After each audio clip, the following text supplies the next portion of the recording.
What's going on, everybody? Welcome in. It's the Fantasy Alarm live stream. I'm your host, Howard Bender. With me here, of course, Craig Mish. Back in the saddle again. I'm back from FSTA. Big thanks to John and Pemba, our producer right now, for doing the fill-in work, working with Craig on Tuesday. Oh, Craig, there's so much I want to talk to you about here in the realm of fantasy baseball. I also heard you did an interesting impression of me on SiriusXM Fantasy Sports Radio yesterday. That's true. But That's yeah, true. can, It was can we hear dedicated it? to you. Can we hear it? Can we get You know, this firsthand um, here? Come on. I definitely did a "What's in the Box." Do you want to hear that one? Well, You no, know, the impression that I did was the segment that we did was for people who don't listen. We do a show every day on Sirius XM. It's a fantasy show, and maybe most people do know that. But look, a lot of people could be watching that don't know. Maybe they watch just for baseball or other things. And one of the segments that we do is with Jim Bowden, former GM, and we pretend that he's a doctor. And so one of the players that was going to see the doctor was Tyler Chatwood. And obviously, as we know, we're all going to hit and miss on players. I do it, Howard does it, everybody else does it. But since I lost a bet to Howard, I had to try and find a way to stick it to him and get even. So as I was thinking of Tyler Chatwood, which had nothing to do with you, I thought, wow, Howard was very big on Tyler Chatwood going into the season. Maybe he should visit Dr. Bowden with Howard Bender. And he walked in the room, and he's Tyler Chatwood. Hey, Jim, good to see you. Oh, how are you? Who is this? Howard Bender. What's up? Hey, what's going on? Hey, what's up with Chatwood? This guy is terrible. What's in the box? So yeah, that's what we. That's what we did. I'm devastated that that's apparently or possibly what my voice sounds like. Devastated. It doesn't sound like it, but when you do get angry, it does tend to get, or when you get fired up, it does tend to get. Raise an octave or two? Yeah. Okay. I could dig that. I could definitely dig that. All right. Well, you guys, you can go back and listen on SiriusXM on demand, and you can listen to Craig's impression of me. We played a little of it on yesterday's show. We didn't get the what's in the box. We got the, hey, how you doing aspect there. How you doing? In any event, Tyler Chatwood blows. I know it. You know it. We all know it. The guy can't help but walk a guy. He can't be any worse than he's been, so I think he'll be okay. Yes, he cannot be any worse than he's already been. All right. I'll take that small consolation prize, that small silver lining here. Guys, we are broadcasting live over Facebook, Twitter, Periscope, YouTube. Jump in the chat room. Any and all questions, fair game here. Craig and I have a lot of roster patching to do here to help you guys out. We know that waiver wires are coming up again on Sunday, so there's a lot to do. Craig, I figure we should probably start with the closers. This seems to be the biggest deal. Yeah, again, it's over and over again ad nauseum, but San Francisco, Hunter Strickland, who I am so thankful I did not trade for in NL Labor. Yeah. I was very close to doing that. And I recommended it too. If it wasn't for the food poisoning, I probably would have done it. Like, Glenn Colton and Rick Wolf and I were like, yeah, let's just get together at FSTA. We'll hammer out this deal. So if it wasn't for the food poisoning, I could have ended up with Strickland, which would have been an outright nightmare and an absolute disaster. So that didn't happen there. But now we've got, there's all the talk about Tony Watson and Sam Dyson. Mark Melanson's there. So let's start there because we've got, the Cubs, the Angels, the Phillies to talk about. So let's just start with the Giants here. Your thoughts?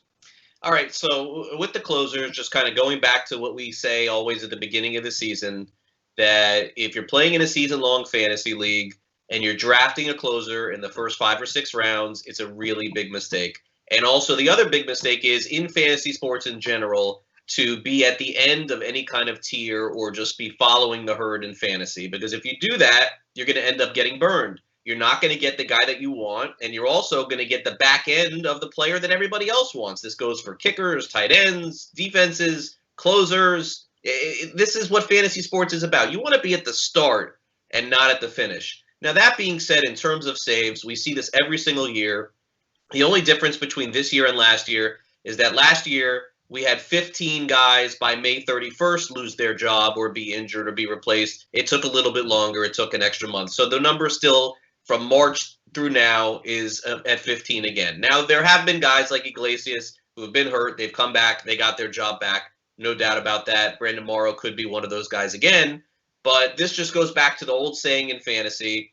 You could have taken Brad Hand at the end of a draft, Blake Treinen on Oakland at the end of a draft, and gotten the same result basically the entire season for taking anybody at the top of the draft, like Kenley Jansen, like Craig Kimbrell, like Aroldis Chapman. The elite closers have been elite closers. Yes, they have. It is just too risky to do, and it's playing out this way. Mark Melancon 2 years ago was an elite closer in fantasy baseball. He was given a $60 million contract. He was one of the first 6 or 7 closers off the board last year, unequivocally. Right now, it's easy to say there's no way that happened. There's no way. Take a look at the average draft position. After the first few closers were taken, Melancon was right there. He was rock solid. He was a complete disaster last year. So now you have to ask yourself the question, with Strickland being out, what do the Giants do? I don't think that Melancon is ready to pitch in back-to-back days, but I do think that due to the contract that he has, they're going to have to maximize that return on that, and they're going to put him in that spot. So I still think it could be a righty-lefty kind of matchup, depending on who's in the game. Maranta got the save opportunity the other day, and he came in for Dyson, who I think you could completely eliminate at this point in fantasy. I don't think he'll get another shot. If I had to guess, it would be somewhere between 8 to 10 saves rest of the season for Melancon. I won't go higher than that. I would say probably somewhere between 10 saves split up between Maranta, Watson, who was coming in early in the games, and I'm not, and Will Smith. Now let's talk about Will Smith for a minute. In my NL league, just by dumb luck, I picked up Will Smith the week before in Tout Wars because I have no closers. So obviously I have a narrative that I'm pushing and I want that to happen. I don't know that they'll use Will Smith on back-to-back days. He's coming off a major injury, but he has been, if not the best, one of the best relievers in all of baseball in the last month. He hasn't given up a run in a month. So they brought him in the other day. He pitched the 8th. They had him in the 9th too. And I think if it was a quick inning, he would have gotten the save there. So there's a chance that this could be a combination of Melancon one night, the next night if there's a save opportunity going to somebody else. If it's right-handed hitters, it's Maranta. If it's lefties, it could be Will Smith. And I'm not sure that Watson even fits in. Why not? Why? I mean, Watson has experience as a closer. They've used him in that role before. He filled in that way in Pittsburgh as well. So I mean, Will Smith, yeah, he did it for a little bit in Kansas City, but what do you mean never?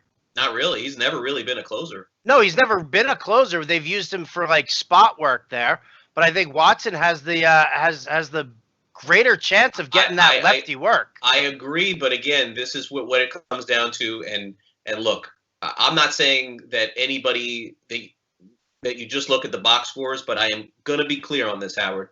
So far, Bochy, whatever he has said, has not matched up with the way that he's put Watson in the games. And just take it at face value. Again, he didn't even mention Melancon when he was talking about using closers, and then Melancon got the save the other day. So here's what needs to happen for us to know this, and we don't know the answer, is we got to hope that similar to the Toronto situation, which worked itself out when Tepera started getting saves before Fab Budget Day on Sunday, you have to really hope and pray that between Friday, Saturday, and Sunday, that if you're in on Melancon, that he gets another save opportunity. Because if he doesn't, and somebody else does, then this is just a complete mess, and you have to really navigate and really roll the dice on one of those 3 guys that I mentioned. I'm not convinced that Melancon will be the lone saves guy the rest of the season for the Giants. I'm just not. No, listen, I don't think so either, and I agree with you that I think it could be exactly how you're saying it, that Melancon gets that primary look. However, if he's pitched the day before or if he's pitched,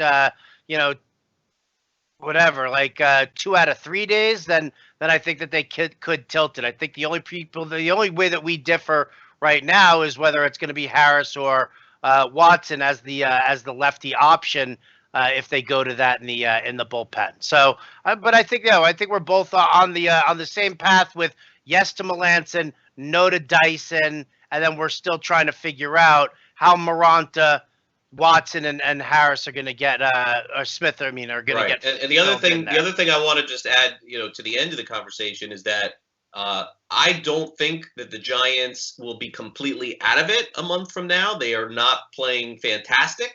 They could play great and be right back in this thing. They're a 500 to sub 500 team. But the Giants on July 31st will also ask themselves, are we in it? Are we not? Do we add a closer? Do we trade Tony Watson? I mean, those questions still have to be asked at this point. And even Will Smith, to that degree, could get traded, or somebody else could come in and replace him. So the Giants, to me, is an opportunity because you have to attack. These guys are on the waiver wire. It's like the first time in a month that you can bid on a closer this week because those guys are out there. But I just don't have clarity on it. All right, well, we've got a couple of other situations that don't exactly have the clarity either, but maybe have some guys hanging out there. Justin Anderson got the save the other night for the Los Angeles Angels. Blake Parker's been the guy for the most part, but then all of a sudden Blake Parker started to just really just bomb. I mean, like 5 earned runs in his last 4 innings or something like that. It was really just disastrous. Justin Anderson, who has been rock solid throughout the season, he's hit a bump in the road here and there, but Anderson is likely on the waiver wire for a number of teams as well. Do you look to Anderson as a possible fill-in, potential stopgap for saves? Yeah, I think Anderson is a better choice maybe even than anybody on the Giants right now because the Angels are also, Howard, going to be in a position come the trade deadline, and we got to keep mentioning that it's a month away, where they could move some arms because I don't feel like the Angels are going to stay in this thing. They're falling pretty hard. In fact, Oakland, I think, is only a game behind them in the standings at this point. So is Oakland going to be buyers of the deadline? I don't think so. Yeah, I think that Anderson certainly has a shot. You got to hang on to Blake Parker at this point. But I could see them going in a young way in that second half of the season, especially if they fall out of it. So Anderson is a must-own and a must-add at this point, and we'll have to see the way that it shakes out. All right, let's talk Cubs. Brandon Morrow, here you go. He was one of the better closers of the season coming into the week, and now Brandon Morrow finds himself on the DL right now. You got Carl Edwards Jr., who's also on the DL for the Cubs. That's a huge problem. Where do we go here? Justin Wilson, Steve Cishek, Pedro Strop. These guys all have fill-in experience. Cishek's the only one who has legit closer experience out of the group there. I mean, I don't know how long really Morrow's going to be out. They're kind of guesstimating just to the end of this month. But let's say he's out for, all right, let's just say if he's out for, just the end of this month, I don't necessarily know if it's really worth the fab bid to throw down on any of these guys. However, if you're looking at the possibility of it being more of a long-term issue for him, that he could be out at least, a little further into July, close to maybe the All-Star break, depending on his rehab, where do you go here? Yeah, I think the Giants have a better opportunity and a better situation than the Cubs. I would put them ahead of them in terms of fantasy. Strop has had some closing experience in the past. He's also had some blow-ups in the past, too. You mentioned Cishek. Cishek is dominant against right-handed hitters, but against lefties, he gets hit a little bit. So this could just be a mix and match until either Edwards or Morrow comes back. And it's kind of weird that both are out. And I'm not even sure really what the timeline is on Edwards, but he clearly would be the guy, I think, if Morrow went down. And those two guys have a very high skill set on a very good team. So if Edwards is unowned or somebody cut him because he went on the DL, I would pick him up.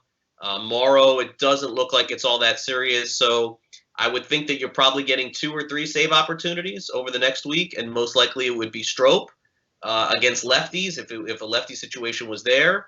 Or I think if it's a very heavy right-handed lineup that the Cubs are facing, I think they would use Cishek. So I would probably project a save or 2 for each of them, and then they go back in their roles. Okay, last one here. Phillies, they send down Hector Neris. I kind of feel like Sir Anthony Dominguez is the best option there, but you kind of mentioned that you wanted to discuss it a little bit. Do we look to Adubre Ramos here at all as a possibility? For saves? Are you not sold on Dominguez? Yeah, I'm sold on Dominguez, but I just think that the way that Gabe Kapler has been playing this thing is strictly up against matchups. And Dominguez is a young kid; he's a rookie, and I don't know, how many innings they're prepared to use him this season. In fact, they didn't use him in back-to-back games the other day. So Garcia, Ramos, definitely options that need to be held on to. Tommy Hunter probably won't get those save opportunities, but there's another guy coming off the DL for them that has closing experience and has been very good through the years in the ninth inning, and that's Pat Neshek. He's coming back. So I don't know that Neshek would be the closer, but he could be in the mix with some of those other guys. Neshek is 10 years older at least than Sir Anthony Dominguez, maybe even older than that. But he does have back-end ninth inning experience. He pitched on Team USA years ago. He's been in some big spots. So Philly's situation, it's not as easy to just attack Sir Anthony Dominguez and think he's going to get it. Now, let's just say the rest of the season, the Phillies win somewhere between like 40, 35, 40 games. Maybe they finish with 80 wins on the season, probably creating about 20 opportunities for saves. And about 18 of those, or 17 at best, will be saves.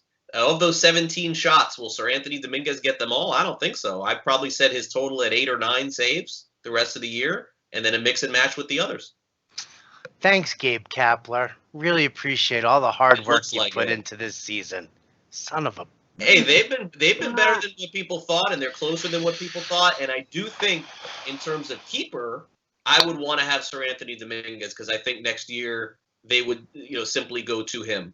But if any indication as to how they're using him, it's again a guy that they're probably going to baby a little bit. He's a young kid, back-to-back days could be the issue there. And what will Philadelphia do if they fall out of it? I don't think they will. I think they'll stay in it. But if they do, would they start shutting some of these young kids down? It's possible. Okay. All right. So of the situations that we've just gone through right now, Cubs, Giants, Angels, and Phillies, if you had to prioritize them in order of attack for waiver wire action, I feel like you're sort of leaning Angels, Phillies, Giants, Cubs. How are you prioritizing? Well, I don't think Dominguez is on the wire in any league, so no, probably not. All right, so let's take them out. And by the way, and John and I talked about Kansas City earlier in the week too. So it's just, but we're never going to see a save opportunity there probably. So I don't know who the closer is going to be. I would probably lightly bid and take a shot on. Well, first of all, Anderson may be owned too. But I think the best opportunity of the weekend is the Giants because I think all of those guys are potentially on the waiver wire in a lot of leagues and not just mixed leagues. I think NL-only leagues, Moranta's probably unowned and Will Smith is probably unowned and maybe even Watson is unowned or Wilson. Who is it? Watson? Watson is there? Watson. Okay. Well, I get confused. Watson is unowned. So I think that, $5, $6, $10, wait, just – take your shot there and see because you never know how it's going to shake out. So the Giants present the best opportunity in a multitude of ways because the players are there. Philadelphia is the next best if you can get the backups to Dominguez at this point because you'll probably get for $1 3 saves from somebody. You could just plug in and do it. The Angels, I don't think you could get either guy, but it looks like Anderson would be the guy there. And I know for the Cubs situation, you have to what we would call enforce bidding prices on some of these players because you don't want somebody to get Pedro Strop for $1. He should go for more than that. You don't want somebody to get Cishek for $1 in a 12-team league. He should go for more than that. But you also have to be a little bit careful because there's a chance that you'd be whiffing on all of these guys. Like Rondon, I went very big on last week, even though it looks like he's still splitting some time. I'd feel a lot more comfortable with him than any of the names that I mentioned. Okay, what about Ryan Tepera? Stephen Feely over on Facebook wanted to know about Justin Anderson versus Ryan Tepera. Where do you rank him in this whole grand scheme of things? Tepera has got the strongest hold on all of the guys, but the report I saw the other day is that the Blue Jays may shop him at the trade deadline.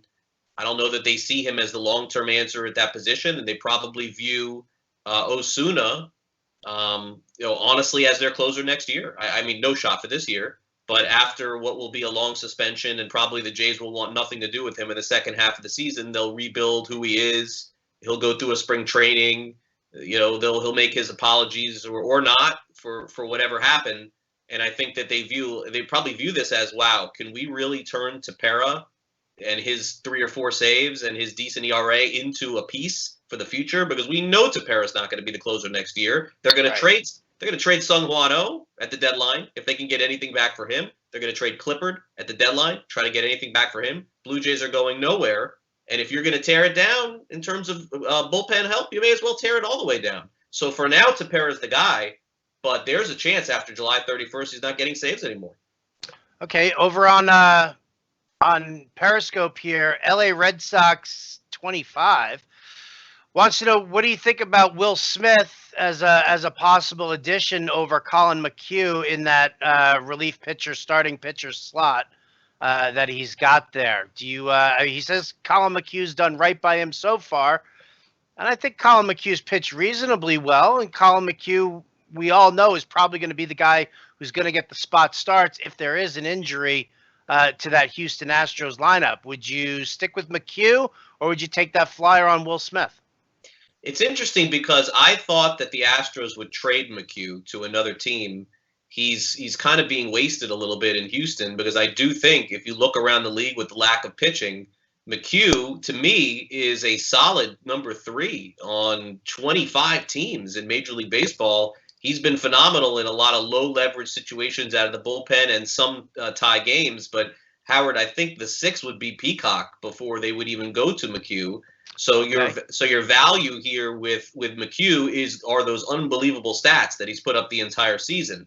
Now, if you said to me, who's the better chance to get saves there, I mean, it's definitely Will Smith. I mean, McHugh is not going to have any shot of getting saves. And we'll see how deep Houston goes into the Major League Baseball trade deadline. They have to ask themselves if somebody wants McHugh and again, I think he'd be locked into another year with a team. I think he's arbitration eligible after 2019. It's a great addition to somebody's rotation. So, think about this, Howard. The Astros are going to the postseason. That's a certainty. When they get to the postseason, Lance McCullers is not going to be starting games anymore. He's probably going to be used in the bullpen because you don't start 5 guys in 7-game series.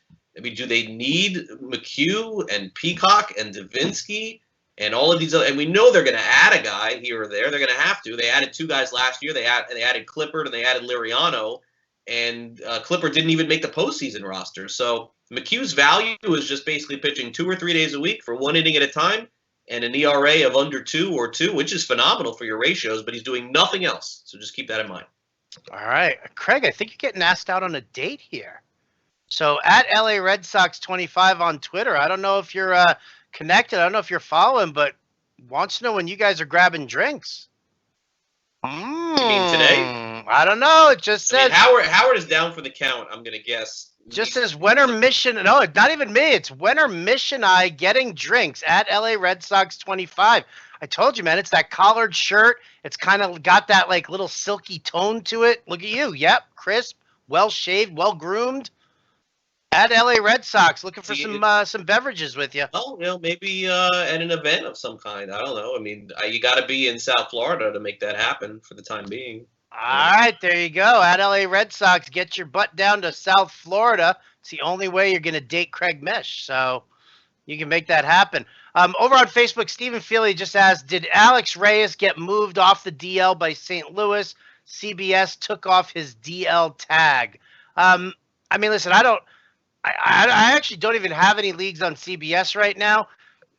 We're not privy to the reasons behind why specific sites do that.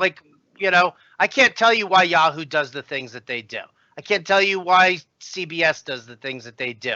They're not giving me that information. They're not telling us. They're not making a swap of a player's DL status or availability and then informing the public on it. You guys who are on those sites, you have to go through there. So if you want to know if Alex Reyes got moved off the DL by St. Louis, and that's why CBS. I mean, he's on the DL, so he's out for the season. So I don't know what the even thought process is behind. Maybe they once they put him on the 60-day DL and they said that he wasn't coming back at all. Maybe that was the reason for it.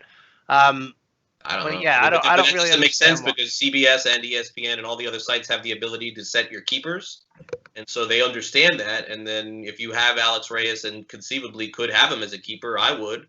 You need to put him on your DL. So we can't answer that. That's not fair. Well, it's not a question of fair. It's a question of, I don't know. I don't work for CBS. You don't see me working for CBS. I'm not wearing their logo or anything like that. Fantasy Alarm is where it's at, baby. That's where it's at. All right. Big Timer over there, before we get to more patchwork on your roster here. Big Timer over on YouTube wants to know what your thoughts on Domingo Germán are for the rest of the season here. He's pitched much better his last few times out. Wait, time out. It's been great being with you here today, Howard. Really, thank you so much for having me. I wish there was time to talk about the Yankees, but we have a bad connection. I can't even hear you actually right now. Can you hear me? Let me just. Craig, yeah, that's right. You know what though? I gotta even ask you: was Loaziga even like an available option on RT Sports? I went looking for him, and I thought you were kidding. I thought that was No. I was looking for him in the waiver he got picked up in reports. every one of my leagues. Yeah. Did he? Okay. How much did he go for? Not as much as I would have thought. You were right. Oh, okay.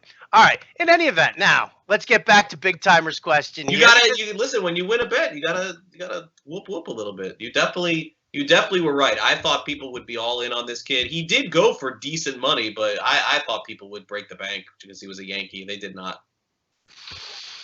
Yeah, I don't know. I mean, I try and pick and choose my moments to gloat here, Craig. I don't necessarily know if this was really one of those moments that I really want to hold on to. All right, we'll pick another one. The Yelich bet is one that Jim talks about a lot on the show too, and the fact that you doubled down on it too. You're getting a little antsy on that, man. He's getting close. It's gonna definitely be close. Definitely, he's got 9 stolen bases, right? He's got 9.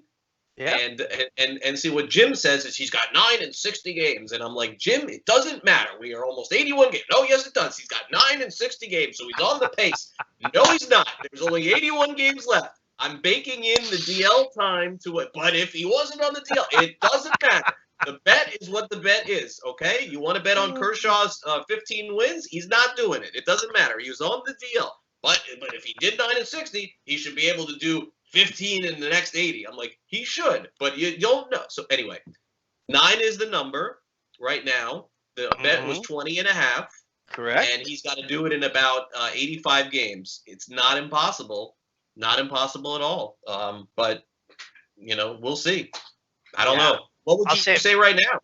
What do you mean? What would I say right now? Listen, I made the bet. I stand by my bet. But I'm saying, what do you think? Do you think that he'll steal? Oh, I think it's going to be super close. I think we're going to end up. I think we're going to end up at like 21 or 22 stolen bases. It's going to be good. He's like never done just it before. Over the edge. Yeah, I mean, he's never done it before, so that's what I bet against. And by the way, if he was healthy, I'd be dead. But Yeah. Anyway, all right. Let's get back to Domingo Germán. Domingo Germán has pitched very well. He's a part of this rotation now for sure. You can't justify starting Sabathia or Sonny Gray over him or Loaisiga or anyone else. They'll ride him while he's hot. I wish I would have kept him. I cut him in a couple leagues. I didn't give him really much of an opportunity. I still think that he'll get beat up a little bit in the wrong matchup, which would mean Boston, which would mean Houston. They don't play Houston anymore. But again, he'd get beat up in the wrong matchup. But for the time being, he is without a doubt their third best pitcher in that rotation. So you got to hang on to him. I mean, I don't know what else to say. Every league, 12 team, 15 AL, got to hold him. Yeah, I believe that is definitely the case. I love it. LA Red Sox 25 at LA Red Sox. That's Anthony and Boynton. Do you know an Anthony and Boynton? Yes, I know Anthony. Listen, he's been talking about going out and doing something for a long time. I keep telling him to let me know. He lives in Palm Beach. Yeah. Okay. I think it's the same Anthony. Yeah. I don't know. That's what he just wrote that in there. He's a good guy. Yeah. He just wrote that in there. He also admires Colin McHugh for wearing skinny jeans. I don't necessarily know about that, but okay. Colin McHugh, funny story. Colin, every year when I go to spring training, so I cover like Houston, Washington, Miami, St. Louis, and Howard. When you're there every day or a lot, you know a lot about what's going on because they come in the same way, they leave the same way. I go out the same way, and so you see the cars that the guys drive. And I don't know all of them. I know Verlander has ridiculous cars. And I know Jonathan Singleton had the best of all. He had the biggest truck, the big pimped out, bouncing up there. It was unbelievable. Colin McHugh, overcompensating for that big strikeout rate. He's done. He's finished. But Colin McHugh always drives like the most modest, rental Hondas. Like always, like he's like a very down to earth kind of guy. And I just remember seeing him leaving, going like, that can't be a player. I'm like, oh my gosh, he's getting into like, because that's like a status thing. Remember, in a player parking lot, everyone is looking at everybody else's cars, like, and who makes the most money. And McHugh's like bouncing out in this Honda. Like, I'm like, wow, or Toyota even. But nothing wrong with that at all. I like the humility. I don't like the skinny jeans on an adult, but again, that might just be me. I like Colin McHugh. He's a nice guy. I don't know him personally, but okay, cool. All right, let's get back to the business here. Let's get back to business. Now, you just said spent a lot of time covering with the Cardinals. Michael Wacha hitting the DL. Or obviously Alex Reyes is toast. So we're looking for the fifth starter here. Now they can go with a couple of different options here. They can go with John Gant, who just got recalled. He did some relief work, but we've seen Gant start, and he's been horrifying. And he pitched yesterday too, so I would think that eliminates him. Okay, so now you've got down to two guys, one of which I really like, and that being Dakota Hudson. I think he could get the call up there. And the other one is, what's his first name? His last name is Ponce de Leon. Daniel Ponce de Leon. Daniel Ponce de Leon. So you got Daniel Ponce de Leon, who they're talking about a potential call up here. I like Dakota Hudson. When we were talking to John Mozeliak early on in the season, Dakota Hudson was actually one of the names that he specifically singled out when we started talking about possibilities of who we could see later on in the year. So do you give it a try here? It's kind of funny. I just made a roster adjustment in the SiriusXM Dynasty League, and I had a starter who you could make that move. The moves are like Monday through Thursday, and then Friday through Saturday you can do it. So for the weekend here, I was like, all right, screw it. I had a starter who wasn't going to pitch for the weekend here, so I threw Dakota Hudson in there just to see what could happen if he could make that spot start over the weekend at all. Your thoughts on him or Ponce de Leon? Yeah, it would be Monday, but I think it's a very smart move on your part because we don't know, and I'm always an advocate of just trying things to see if they end up working. He's a former first-round pick. I've seen him now for a couple of years pitch in spring training. There is no doubt that he is one of the Cardinals' 7 best starting pitchers in the organization, if not 6. And I think that you could make the argument right now that you'd rather see what he has as opposed to what we've seen from Luke Weaver. I mean, it's just true. I mean, you probably would at this point. Weaver has had a really disappointing season, to say the least. So there'd be some interesting transactions having to come the Cardinals' way if they did bring up Hudson. So I don't know that they would be willing to go that route. I don't know that they will do it. But if they do, you should pick them up. And I would say that you have the right take on it, which is, in every fantasy league, 12, 15, whatever, if you can afford the roster spot, you do it now, and you just wait to see if he makes it. And Howard, this could be more than a spot start for sure. Jack Flaherty took that job and ran with it. And at this stage, if Wacha's going to be out a month, this is 4 starts or 5 starts, and who knows? I mean, we're back. It's like having the Alex Reyes conversation. What if Luke Weaver pitches like he's pitching? What if Hudson comes up and pitches well? Swap? Maybe so. Excellent. All right. At Craig Mish on Twitter, he sent me an email earlier that said something about the possibility of Jose Urena being out of the rotation in Miami. Is this the time for Sandy Alcantara? I've been sitting with this knucklehead stashed on my roster for I don't know how long. Is it ever going to be Sandy Alcantara time? I don't know. But Urena, after his start the other day, came out and said he felt something, and I believe it's his shoulder that's the issue, from what I understand. And if that is the case, I find it really hard to believe, no matter how good he feels, that a team 17 games under 500 is going to throw a pitcher out there who has trade value and is a young pitcher. My guess, and I can't be certain, is that we'll find out today if Urena is going on the DL. If he does, the Marlins will call up a reliever because they're playing in Coors Field. So Friday, Saturday, Sunday, they got to get an extra 7 arms if they can. The Coors Field games have been crazy the last couple of weeks, right? I mean, it's been nuts. So bad. So they'll do that, and then Alcantara pitches Saturday for New Orleans, And so that's the key for those of you who play fantasy. If he pitches Saturday and he makes that start, I don't think they're going to call him up. But if he doesn't, then Tuesday of next week, I think that Urania would be out of, at least temporarily, of the rotation, and Alcantara will start Tuesday. The Marlins have, as you know, not shown an inclination to want to call him up, and they've called a lot of other guys up in between. So, maybe they know something that I don't. But what I've maintained before, and this is a fantasy and reality type question, Howard, when you trade Marcell Ozuna, and I understand Ozuna wasn't very good in April and May.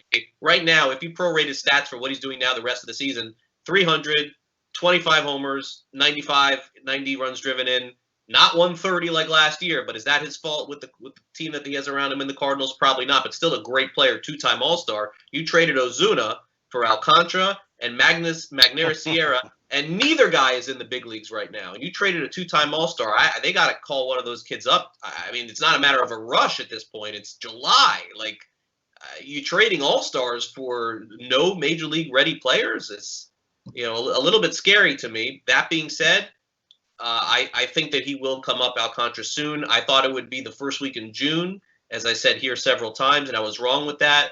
But Saturday will be the no. If you see him not pitch Saturday and he's scratched from that New Orleans start, he's going to be in the big leagues next week, for sure.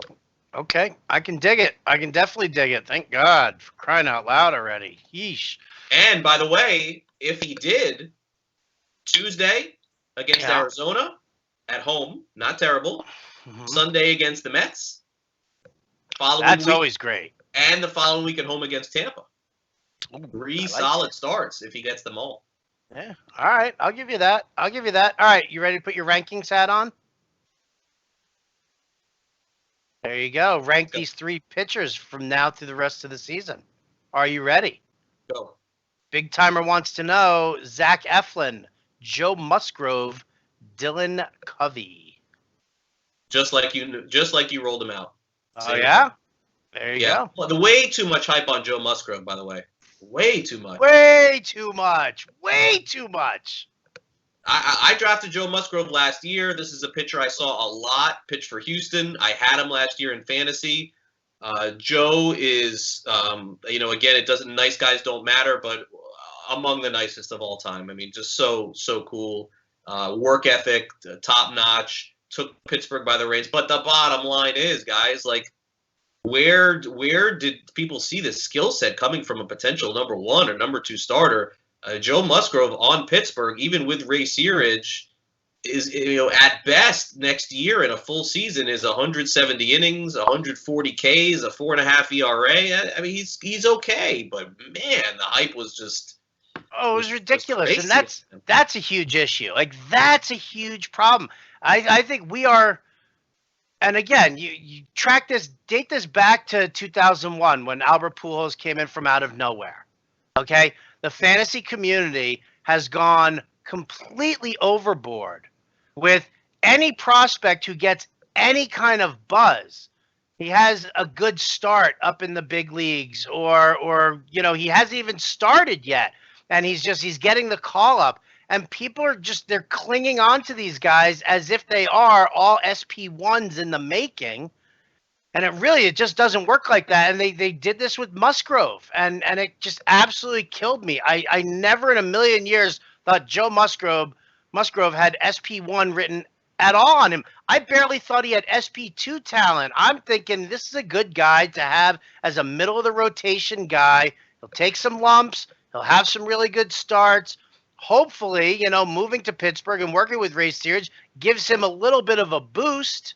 Although, I don't know, man, moving away from Houston, why would anyone want to do that? You just answered your own question there. Yeah. How could people possibly think that a guy who spent the entire season with the Astros last year and sadly didn't perform at the level that he wanted to was all of a sudden going to be a star in Pittsburgh? Isn't it the opposite? Isn't Cole the one that came to you? Yeah, absolutely. You're right. So I didn't get it, but you know what? But I honestly, these are teams that I know very well, Howard, because I see Houston a lot and Washington a lot and Miami and St. Louis.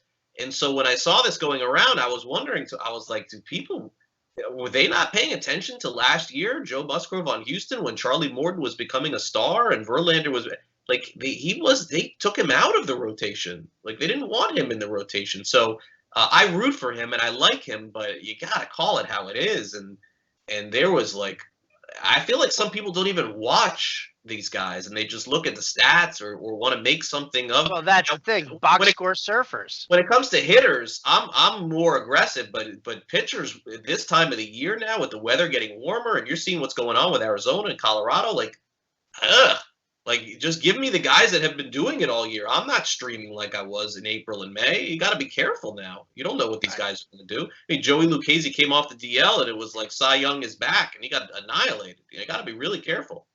Absolutely. Absolutely. You know, as we were like just having that entire discussion, Anthony and Boynton was like, Musgrove becomes a top 10 guy to people because he went to Pittsburgh. I'm questioning Ray Searage these days when I watch Garrett Cole throw in Houston. So, I mean, yeah, it's, and that again, that's just Searage did Searage did a really good job with a lot of different pitchers, but it's always a what have you done for me lately business. He's responsible for AJ Burnett pitching very well. He's responsible for Nova before this year. He had turned it around. J.A. Happ. How about J.A. Happ? He turned him around too. But this year, look, I think Taillon eventually could be an ace in fantasy. In reality, he has not pitched that way at all. You would say that Taillon's been a disappointment in fantasy this year. He was drafted as a pretty high-end sleeper. After the first 20 guys are off the board, you took Taillon like around the Luis Castillo range. You're like, ooh, Taillon, I really have high, and it's just didn't work out for him. Now he may have a good second half, but I wouldn't look at the Pirates staff this year and say they've done amazing things with it. I mean, their hitting has been, some of their hitters have been better than I expected, but that's about it. I gotcha. All right, let's talk about a couple of guys. Let's play a little buy or sell right now. Kind of wrap things up here because we do have a couple of interesting names that I want to get to. You want to start hitters or pitchers first, Craig? What do you want to do? Either one. I'm good. Take your pick. Hitters. Come on. Hitters it is. All right. John Jay. Wow. Whoa! What the hell is going on with John Jay right now? The guy goes to Arizona and boom, boom, fireworks. The whole lineup's been hitting well. John Jay's been ridiculous now. Buy or sell? I'm buying for now. AJ Pollock is going to come back and he should play, but the Diamondbacks are not taking him out of that lineup. He's batting 400 since he came there. He's 10 for 25. I'm picking John Jay up in every single fantasy league. We've talked about this before, and I've talked about it on the radio show. In fantasy, there's 30 teams in the big leagues. Every single leadoff hitter in the big league should be owned in a fantasy league, at the very least for speculation. John Jay leading off, batting in front of Paul Goldschmidt, and those bats that they have that have come alive, and Jake Lamb, a lot of runs going to be scored for him. When Pollock comes back, it'll be interesting for me and how they see it. But I think that John Jay has just eliminated Jared Dyson from any kind of playing time, and I think that he solidified himself as the fourth outfielder. And I got to tell you, if he hits like this or continues to help, he's leading off every day for them. Yeah. All right. Last two games, he's just gone 0 for 6, but before that, you had a 4-game hit streak for Freddie Galvis that was absolutely fantastic, which included a 5 for 5 performance, another multi-hit game, 2 doubles, a home run, 4 ribbies. Freddie Galvis is one of those, middle infielders that, I don't know, I always look at as the type of guy who you can use on your roster and you just leave him in there and you don't have to worry about it. He's not going to kill you, but he's not going to win you any titles either. It's just stability there. Do you look at what Freddie Galvis is doing right now and you think buy or sell? Yeah, he had a good year last year and he started off really slow this year, so I'm buying there. Perella, there was some talk, oh boy, if Perella plays well, could he play second base? They sent Franmil Reyes to the minors. Franchi Cordero's probably out for the year now, sadly. So I think that Galvis' playing time is safe, and I think that his power will probably go up. He's one of those few guys at the second base position where if you said to me, like, who hits more home runs the rest of the year, Scooter Gennett or Galvis, I could make a case it could be Galvis. He showed some good power last year. The lineup is getting better. Will Myers is back, at least for now, probably for a day or two or whatever he's going to be back for. But their lineup isn't terrible. Hosmer's in there. San Diego is only a handful of games out of first. They're competitive to a degree, and they still have a chance. So Galvis is somebody, if he's sitting out there on the waiver wire, I'm going to put him in my middle infield spot or my second base spot. Okay. James McGriff wants to know, do I give Bird the bird and pick up John Hicks from the Tigers? Oh man, I own Bird. I haven't played him yet. It's just you know that a hot streak is coming for him at some point, but the only question is how, can he maintain that over the course of the whole season? Hicks is playing every day at first base, no matter what. If Bird struggles, he's not. Bird is just name value at this point. I don't think he's really providing a lot more than that. And against lefties, he probably won't play. And who knows if the Yankees will upgrade a little bit offensively at the deadline too. So I think I could endorse that. Right, they could end up pulling a platoon job there at first base. We've seen them do it before, so I wouldn't be surprised. David Peralta, same story as John Jay in Arizona. Jeffrey Groton wants to know.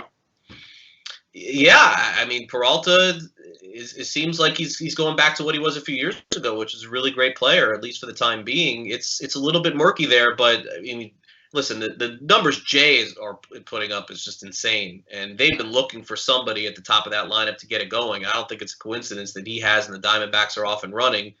Arizona will also make some moves at some point too, so I would keep an eye out on that. But Pollock is really the big question, what he is when he comes back. I think he's due back next month.